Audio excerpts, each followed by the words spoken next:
تو اس کی زبان پر جو آنے والے الفاظ ہیں در حقیقت روح القدس مدد کرتا ہے، تو وہ فضائل اہل بیت کے پر مبنی اشعار کو کہنے کے قابل ہوتا ہے۔ امیر المومنین علی علیہ السلام فرماتے ہیں کہ جب کوئی مومن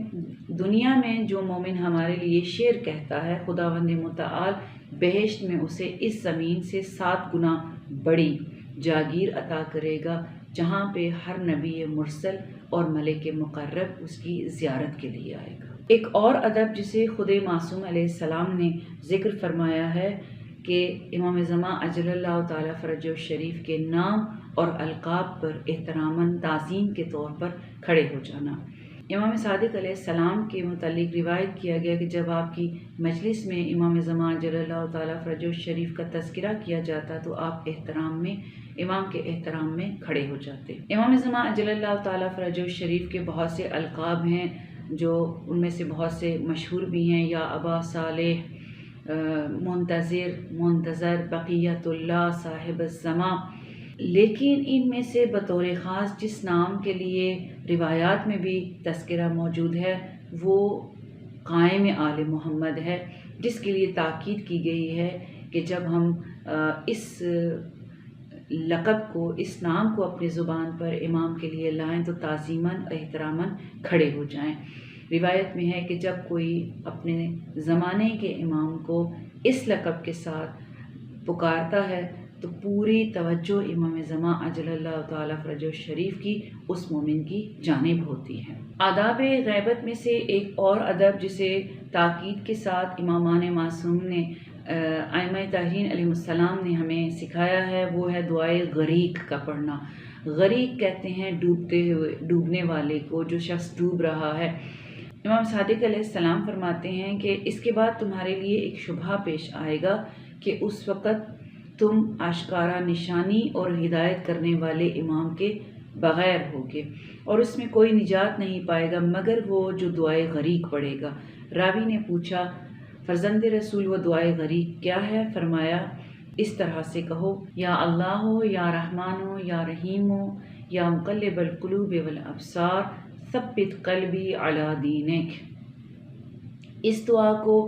خود امام معصوم علیہ السلام کی تاکیدات میں موجود ہیں کہ اس دعا کو کثرت کے ساتھ پڑھیں ایمان کی سلامتی کے لیے، اور اس زمانے میں علماء بھی ہمیں بار بار یہی تاکید کرتے نظر آتے ہیں کہ دعائے غریق پر مداومت کی جائے۔ بس اس دعا پر مداومت کی تاکید سب سے پہلے امام معصوم کی جانب سے ہے کہ جب تم اپنے امام حاضر کو نہ پاؤ، امام تمہارا صاحب تمہاری نظروں سے پنہاں ہو، تو ایمان کی سلامتی کے لیے اس دعا کو بکثرت پڑھیں۔ بس اسی ضمن میں امام صادق علیہ السلام سے پوچھا گیا، یا ابن رسول اللہ، ہم جس امر کے منتظر ہیں وہ کب واقع ہوگا؟ امام علیہ السلام فرماتے ہیں کہ اس کا وقت مقرر کرنے والے جھوٹے ہیں، اور وقت مقرر کرنے والے ہلاک ہو جائیں گے، اور تسلیم رہنے والے ہی نجات پائیں گے۔ در حقیقت اگر ہم اس دعا پر غور کریں تو ہم اس نتیجے پر پہنچنے کہ کچھ ایسی مشکلات اور فتنے آئیں گے جس سے ہمارے ایمان کو خطرہ لاحق ہوگا۔ اگر ہم موجودہ زمانے پر غور کریں تو ایک نہیں، بہت سے فتنے اور بہت ساری مشکلات، ایک طرح کی نہیں کئی طرح کی مشکلات انسانی زندگی کو اور مخصوصاً مومنین کی زندگی کو لاحق ہیں، مومنین کو گھیرے ہوئے ہیں۔ اگر ہم معاشی طور پر دیکھیں تو معاشی طور پہ مومنین کو بہرحال مشکلات موجود ہیں۔ مختلف کمپنیز، مختلف جگہوں پر نوکری حاصل کرنا اس لیے مشکل ہے کہ کیونکہ آپ کا تعلق مذہب جعفریہ سے ہے، آپ پر اعتراض ہوتا ہے۔ خود بغض آل محمد کتنا کھل کر سامنے آ گیا ہے کہ ایک شیعہ ہونے کی حیثیت سے آپ پر زمین تنگ کی جاتی ہے۔ پھر خود مذہب جعفریہ کو داغدار کرنے کے لیے اسی میں سے فتنہ اٹھایا جاتا ہے۔ ہماری تعلیمات کو بدعتوں اور تحریفات کا شکار کرنے والے منحرف اور بدعتی ٹولہ بھی ہمیں میں سے اٹھتا ہے، جس کے ساتھ جہاد کرنا بھی خود پھر ہمارا فریضہ بن جاتا ہے، اور مخالفتوں کو مول لیتے ہیں، رشتہ داریاں، دوستیاں، رشتے متاثر ہوتے ہیں، دوستیاں متاثر ہوتی ہیں، مفادات متاثر ہوتے ہیں۔ اس کے علاوہ بیماریاں اور جنگیں اس پر اضافہ ہیں۔ تو تو بہرحال اگر ہم دیکھیں تو یہی وہ مشکل ترین وقت ہے کہ جس میں ہمارا صاحب بھی ہمارے پاس نہیں ہے، اور ایمان کو سلامت رکھنا ایک ڈوبتے ہوئے شخص کی مانند ہے جو نجات کی تلاش میں ہے۔ امام علیہ السلام نے اس دعا کی تعلیم کی ہے کہ کثرت کے ساتھ اس دعا کو پڑھیں۔ بس اس دعا سے بس حاصل کلام امام علیہ السلام سے جب، اور اسی دعا کے ذیل میں پھر راوی پوچھتا ہے کہ یہ امر کب واقع ہوگا؟ امام صادق علیہ السلام فرماتے ہیں، اے محضم، لوگوں کی جلدی کرنے کی وجہ سے خدا جلدی نہیں کرے گا۔ جو وقت مقرر کرنے والے ہیں، جو اس امر میں جلدی کریں گے، وہ ہلاک ہو جائیں گے۔ کامیاب وہی ہوں گے جو صبر کے ساتھ تسلیم رہیں گے، فرما بردار رہیں گے۔ جبکہ دوسری جانب کلام معصوم سے جو ہمیں بات متعدد احادیث کے مطالعے سے جو بات پتہ چلتی ہے، سمجھ آتی ہے، وہ یہ ہے کہ ظہور کو دیکھنا اگرچہ بہت بڑی سعادت ہے، لیکن اتنا اہم نہیں جتنا کہ خود امام معصوم کے امر پر ثابت قدم رہنا اور تسلیم رہنا ہے۔ ایک شخص امام صادق علیہ السلام کی خدمت میں، اور اسی طرح سے یہ روایت بکثرت امام باقر علیہ السلام اور امام صادق علیہ السلام دونوں سے یہ روایت موجود ہے کہ آپ سے متعدد بار آپ کے شیعوں نے پوچھا کہ ہماری عمریں گزر گئی ہیں اس امر کا انتظار کرتے ہوئے، کہ آل محمد کی حکومت اور فرج آل محمد کا انتظار کرتے ہوئے،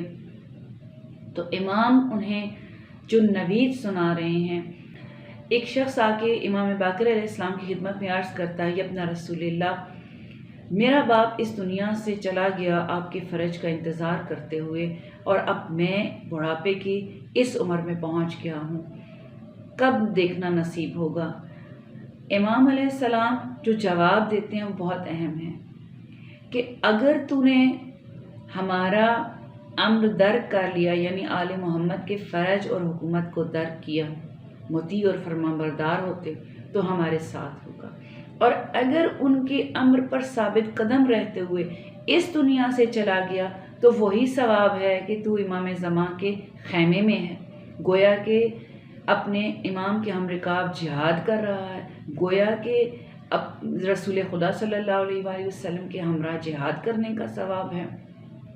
اور جنت میں روز قیامت بہشت میں تو ہمارے ساتھ اس طرح سے ہوگا جیسے یہ دو انگلیاں آپس میں جڑی ہوئی ہیں۔ تو در حقیقت ان روایات پر غور کرنے سے جو بات سمجھ میں آتی ہے، اصل پہلا مرحلہ ہی یہی ہے، اور یہی اگر کوئی بھی مومن اس مرحلے پہ پہنچ جائے، یعنی اپنے امام کے امر اور حکم کے لیے تسلیم، مطیع اور فرما بردار ہو جائے، چاہے وہ اپنے امام کے ظہور کو نہ بھی دیکھے، تو اس نے در حقیقت فرج اور ظہور کو پا لیا ہے۔ پروردگار سے دعا ہے کہ اس زمانے کے فتنوں سے ہمیں محفوظ رکھے، اور کوئی ایسا فتنہ ہماری زندگیوں میں نہ آئے جو ہمارے ایمان کو ہم سے لے لے۔